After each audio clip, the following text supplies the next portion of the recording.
विभाग 1चे विद्यार्थी मित्रांनो, आपण राज्यशास्त्र विषयाच्या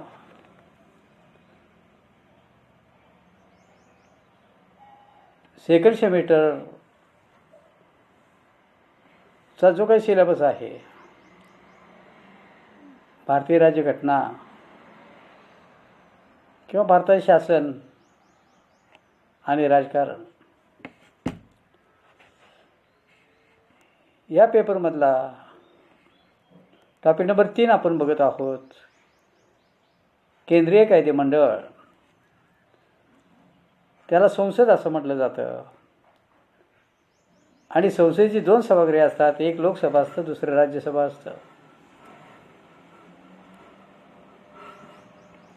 लोकसभा या सभागृहाचा आपण अभ्यास करत होतो. लोकसभा हे सभागृह संसदेचं कनिष्ठ सभागृह म्हणून ओळखलं जातं, परंतु ते आपल्या देशाचं केंद्र सरकार बनवतं. म्हणून लोकसभेला राज्यसभेपेक्षा जास्त महत्त्व आहे. मग अशा लोकसभेची रचना, अधिकार, कामे हा भाग आपल्याला सिलेबससाठी आहे. पाठीमागच्या वेळी आपण लोकसभेची रचना पाहिली. आजच्या पिरियडला आपण लोकसभेचे अधिकार आणि कामे काय आहेत हा भाग बघूया. Power and functions of the Lok Sabha. पहिला अधिकार आहे लोकसभेचा कायदे विषयक अधिकार. भारतीय राज्यघटनेतील केंद्र यादी आणि समायिक यादी यातील विषयासंबंधी कायदे करण्याचा अधिकार लोकसभेला आहे. जर घटक राज्याने विनंती केल्यास किंवा घटक राज्यात राष्ट्रपती राजवट निर्माण झाल्यास राज्य यादीतील विषयासंबंधी कायदे करण्याचा अधिकार लोकसभेला प्राप्त होतो. काही वेळा आवश्यकतेनुसार लोकसभा नवीन कायदे निर्माण करते, जुन्या कायद्यात दुरुस्त्या करते, तसेच अनावश्यक कायदे रद्द करते. सामान्यतः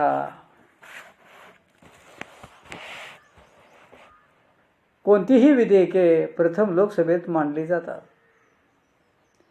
लोकसभेने संमत केलेली विधेयके नंतर राज्यसभेकडे मंजुरीसाठी पाठवली जातात. काही विधेयके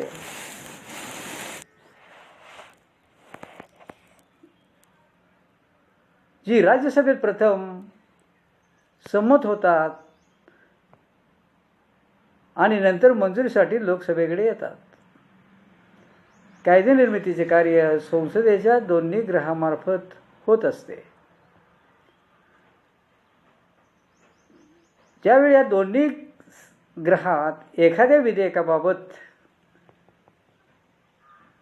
जर मतभेद निर्माण झाले तर या दोन्ही गृहांचे संयुक्त अधिवेशन भरवले जाते आणि अशा वेळी लोकसभा या गृहाच्या निर्णयानुसार ते विधेयक मंजूर किंवा नामंजूर होते. कारण लोकसभेतील सदस्यांची संख्या 545 इतकी असते. ही राज्यसभेतील सदस्यांपेक्षा जास्तच असते. उदाहरणार्थ 1961 साली हुंडा प्रतिबंधक विधेयक संयुक्त अधिवेशनात मंजूर झालेले होते. 1961 साली हुंडा प्रतिबंधक विधेयक लोकसभा आणि राज्यसभा यांच्या संयुक्त अधिवेशनामध्ये मंजूर झालेलं होतं. त्यानंतर 2002 साली दहशतवादाचा बिमोड करण्याच्या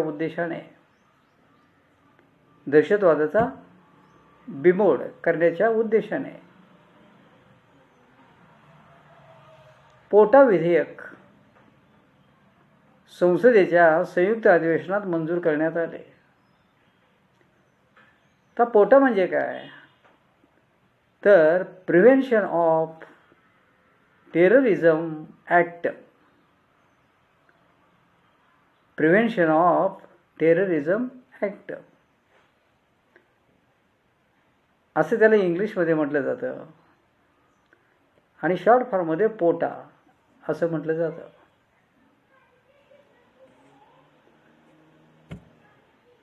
म्हणजे दहशतवाद प्रतिबंधक कायदा.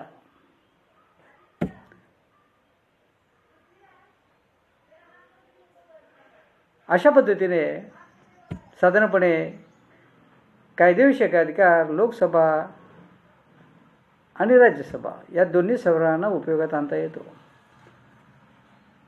परंतु लोकसभेचा त्यामध्ये काही वेळा संयुक्त अधिवेशन ज्यावेळी होत असतं त्यावेळी लोकसभेचा विजय होत असतो, हे लक्षात घ्यायचं. दुसरा अधिकार आहे अर्थविषयक अधिकार. अर्थविषयक विधेयकाबाबत मंजुरी देण्याचे अधिकार लोकसभेला राज्यसभेपेक्षा जास्त आहेत. अर्थविधेयके प्रथम लोकसभेतच मांडली जातात. लोकसभेने मंजुरी दिल्यानंतर अर्थविधेयक मंजुरीसाठी राज्यसभेकडे पाठवले जाते. लोकसभेने पाठवलेले अर्थविधेयक राज्यसभेला 14 दिवसाच्या आत मंजूर किंवा नामंजूर करून पाठवावे लागते. 14 दिवसांच्या आत अर्थविधेयकाबाबत राज्यसभेने काहीही कळविले नाही तर ते विधेयक राज्यसभेला मंजूर आहे असे समजले जाते. अर्थविधेयकाबाबत दोन्ही गृहात मतभेद झाले तर त्यासाठी संयुक्त अधिवेशन बोलवले जात नाही. अर्थविधेयके व अंदाजपत्रक मंजूर करण्याचा अधिकार लोकसभेलाच असतो. संचित निधीतील खर्चासंबंधी लोकसभेची व राज्यसभेची मंजुरी घ्यावी लागते. अशा खर्चाच्या मंजुरीसाठी संसदेच्या दोन्ही गृहात चर्चा घडून येते, परंतु त्यावर मतदान घेतले जात नाही. अंदाजपत्रक मंजूर करण्याचा अधिकार पूर्णपणे लोकसभेला दिलेला आहे. अंदाजपत्रकाला संसदेची मंजुरी घेतल्याशिवाय मंत्रिमंडळाला कोणताही कर बसवता येत नाही किंवा कोणत्याही खात्यावर पैसा खर्च करता येत नाही. अशा पद्धतीने अर्थविषयक अधिकार हा लोकसभेला मोठ्या प्रमाणात उपयोगात आणता येतो. राज्यसभेला त्या ठिकाणी थोडंसं अर्थविषयक बाबतीत कमी महत्त्व दिले जातं. फक्त कोणतेही अर्थविधेयक हे 14 दिवस रोखून ठेवण्याचा अधिकार मात्र राज्यसभेला आहे. 14 दिवस पूर्ण व्हायच्या अगोदर राज्यसभेने ते अर्थविधेयक मंजूर किंवा नामंजूर करायचं असतं आणि जर 14 दिवसाच्यात कोणताही त्या ठिकाणी निर्णय नाही झाला राज्यसभेमध्ये तर ते विधेयक राज्यसभेला मंजूर आहे असा त्याचा अर्थ घेतला जातो. म्हणजेच की लोकसभा या सभागृहाला आर्थिक बाबतीत सर्वाधिकार आहेत हे लक्षात घ्यायचं. कोणताही कर लावायचा असेल तर दोन्ही सभागृहाची मंजुरी आवश्यक असते. अंदाजपत्रक मंजूर करण्याचा अधिकार मात्र लोकसभेलाच असतो. प्रथम ते लोकसभेतच मानलं जातं.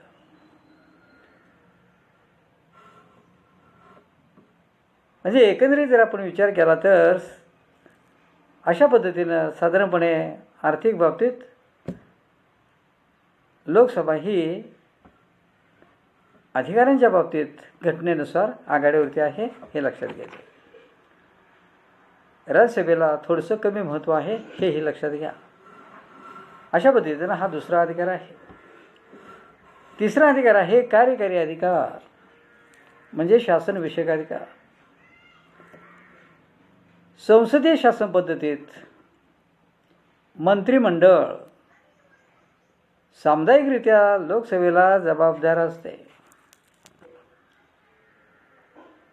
संसदीय शासन पद्धतीत मंत्रिमंडळ सामुदायिकरित्या लोकसभेला जबाबदार असते. लोकसभेने मंत्रिमंडळाविरुद्ध अविश्वास प्रकट केला तर मंत्रिमंडळाला राजीनामा द्यावा लागतो. त्यामुळे मंत्रिमंडळ नेहमी लोकसभेला जबाबदार राहून कार्य करीत असते. लोकसभेत मंत्र्यांना त्यांच्या खात्यासंबंधी विविध स्वरूपाचे प्रश्न उपप्रश्न सदस्यांकडून विचारले जातात आणि त्या प्रश्नांना संबंधित मंत्री उत्तरे देतात. लोकसभेत शासनाच्या चुकीच्या धोरणावर आणि अयोग्य कार्यावर टीका केली जाते.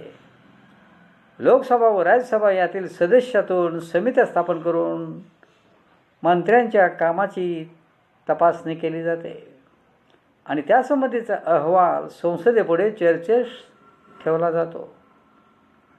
थोडक्यात लोकसभा अशा पद्धतीनं मंत्रिमंडळावर नियंत्रण ठेवण्याचे महत्त्वपूर्ण कार्य करीत असते. लोकसभेचा विश्वास असेपर्यंत सरकार सत्तेवर राहतं आणि जर लोकसभेचा विश्वास जर सरकारने गमावलेला असेल तर सरकारला सत्तेवरून पायउतार व्हावं लागतं. सरकारच्या कार्यावर टीका टिप्पणी करण्याचा अधिकार विरोधी पक्षनेत्यांना असतो आणि अधिवेशनाच्या पिरियडमध्ये विरोधी पक्षनेते त्याचा पुरेपूर लाभ घेतात आणि सरकारवर नियंत्रण ठेवतात. आणि म्हणून मग शासकीय अधिकार याचा अर्थ असा की सरकारमध्ये असलेले सगळे मंत्री त्या मंत्र्यांच्या कार्यावर कृतीवर नियंत्रण ठेवण्याचा अधिकार लोकसभेच्या सदस्यांना असतो. आणि त्यामुळे काय होतं तर मंत्रिमंडळामध्ये असणारे मंत्री प्रामाणिकपणे कार्यक्षमतेने आपापल्या खात्याचा कार्यभार बघत असतात, हे लक्षात घ्यायचं. म्हणून कार्यकारी अधिकार किंवा शासनविषयक अधिकार हा खऱ्या अर्थाने विरोधी पक्षनेते उपयोगात आणत असतात आणि काही वेळा सत्ताधारी पक्षातील सदस्यसुद्धा त्याचा उपयोग या अधिकाराचा उपयोग करत असतात. चौथा अधिकार आहे घटना दुरुस्तीचा अधिकार. भारतीय घटनेने लोकसभा व राज्यसभा या ग्रहांना घटना दुरुस्तीचा अधिकार दिलेला आहे. घटनेतील काही तत्वात नियमात बदल करावयाचे असल्यास संसदेच्या दोन्ही ग्रहांची बहुमताने संमती घ्यावी लागते. संसदेने मंजूर केलेल्या घटना दुरुस्तीच्या विधेयकाला राष्ट्रपतीची संमती मिळाल्यानंतर त्याचे कायद्यात रूपांतर होते. म्हणजे घटनेमध्ये जर दुरुस्ती करायची असेल एखाद्या कायद्यामध्ये किंवा एखाद्या तत्वामध्ये किंवा नियमामध्ये जर बदल करायचा असेल तर घटना दुरुस्ती विधेयक तयार करावं लागतं आणि ते विधेयक तयार केल्यानंतर लोकसभेने आणि राज्यसभेने अशा दोन्ही सभागृहांनी ते बहुमताने मंजूर करून घ्यावं लागतं. दोन्ही सभागृहांनी जर मंजूर केलं आणि राष्ट्रपतीने त्याच्यावर स्वाक्षरी जर केली तर ते घटना दुरुस्तीचे विधेयक संमत झालं असा त्याचा अर्थ होतो.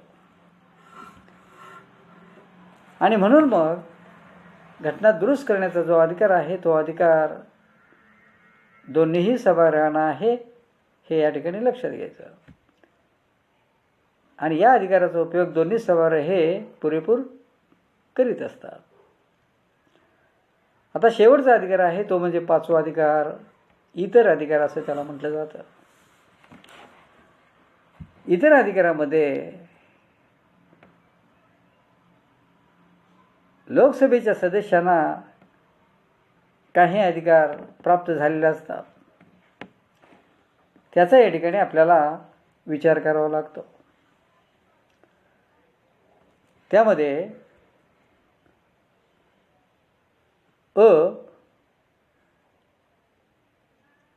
राष्ट्रपती, उपराष्ट्रपती, वरिष्ठ न्यायाधीश, निवडणूक अधिकारी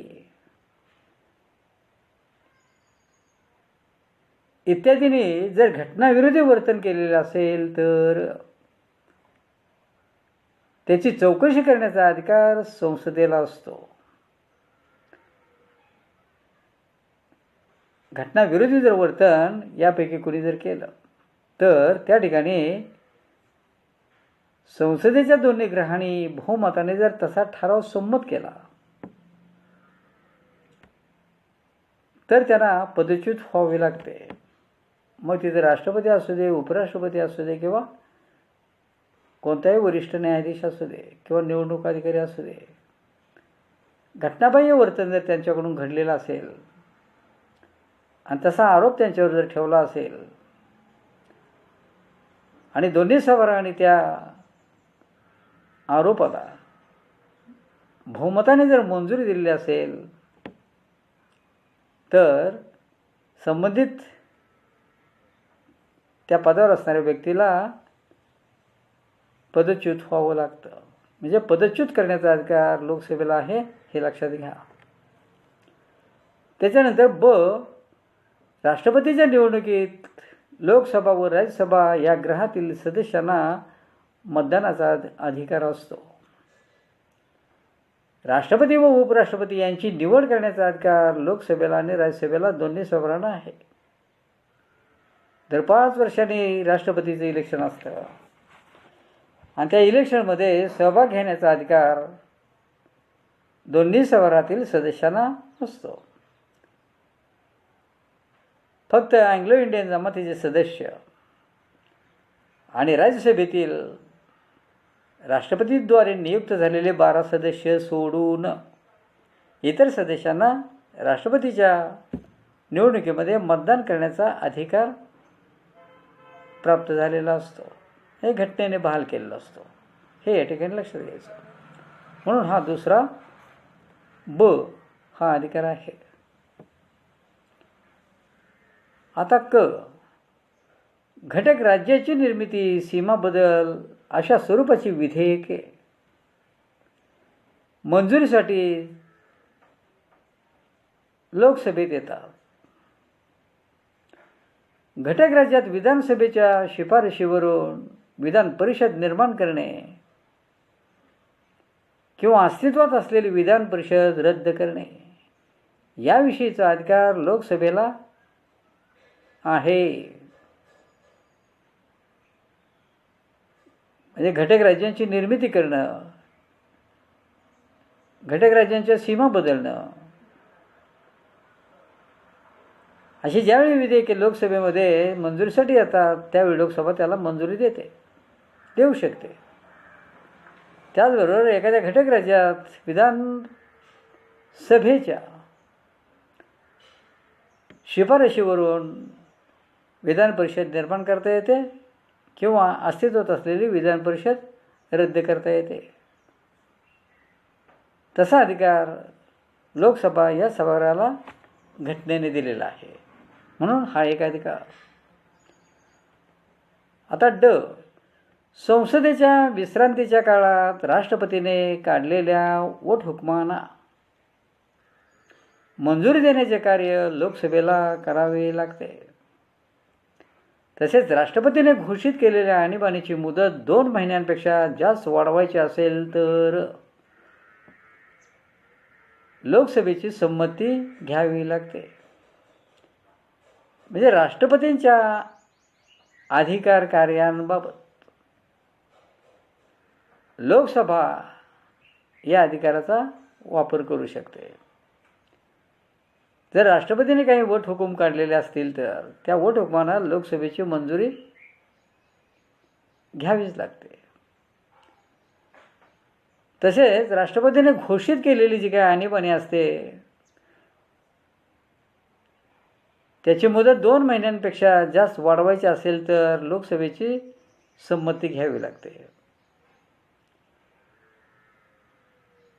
म्हणून हा अधिकार आहे. आता शेवटचा अधिकार आहे. इतर अधिकारामधला जनतेच्या तक्रारी आणि प्रश्न याविषयी लोकसभेत चर्चा घडून येत असते.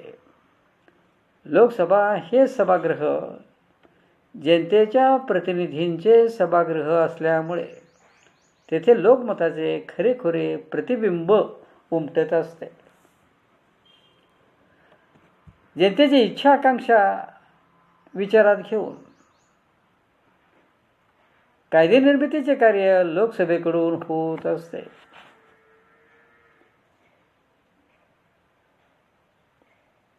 म्हणजे लोकसभा हे सभागृह जनतेच्या तक्रारी, प्रश्न, अडचणी, समस्या, जनतेची इच्छा आकांक्षा यांचा विचार करून लोकसभा सभागृहातील सर्व सदस्य आणि त्याचबरोबर लोकसभेमधून तयार झालेलं सरकार हे लोकांच्या हितास्तव कायदे निर्मितीचे कार्य करीत असते.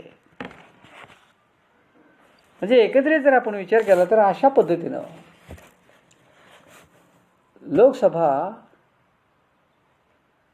या सभागृहाची रचना, अधिकार आणि कामं हा भाग आपण बघितला.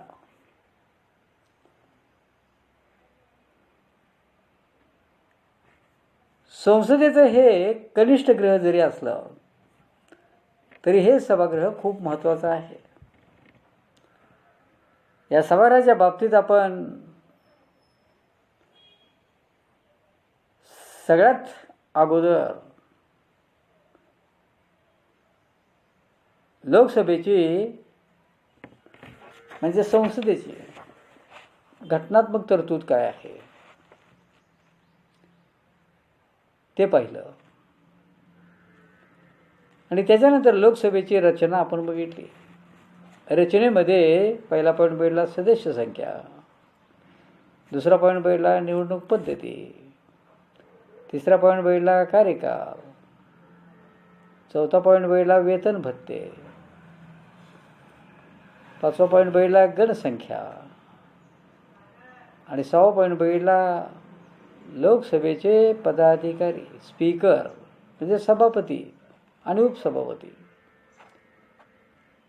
सभापतीची निवड कशी होते, त्याचा कार्यकाल काय असतो, त्याला वेतन भत्ते किती असतात आणि सभापतीला कोणती कामे करावी लागतात हा भाग.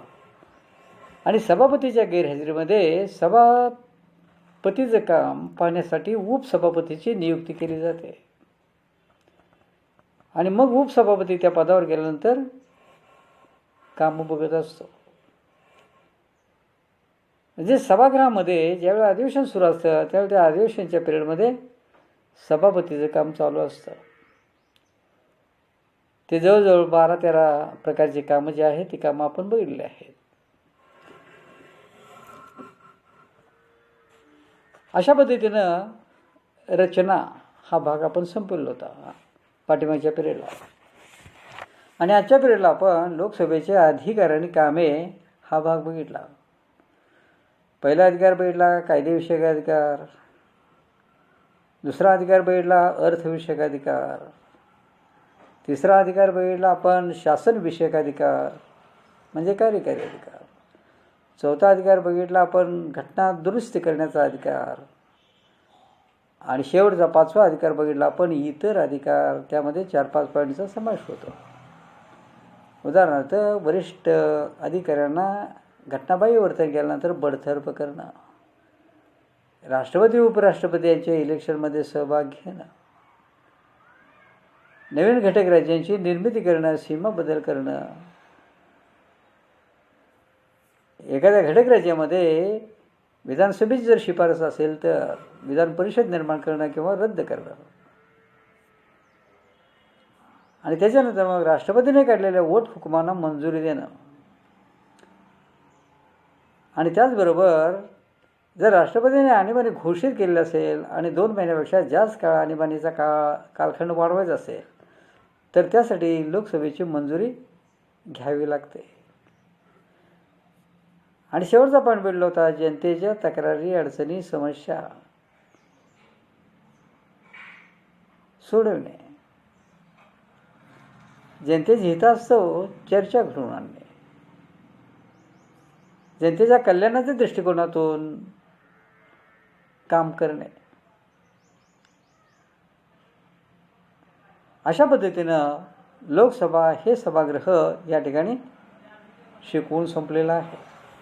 आता पुढच्या पिरियडला आपण संसदेचं दुसरं सभागृह, राज्यसभा, काउन्सिल ऑफ स्टेट असं त्याला म्हटलं जातं, त्याचा अभ्यास आपण पुढच्या पिरियडला करूया. या ठिकाणी आपण थांबूया.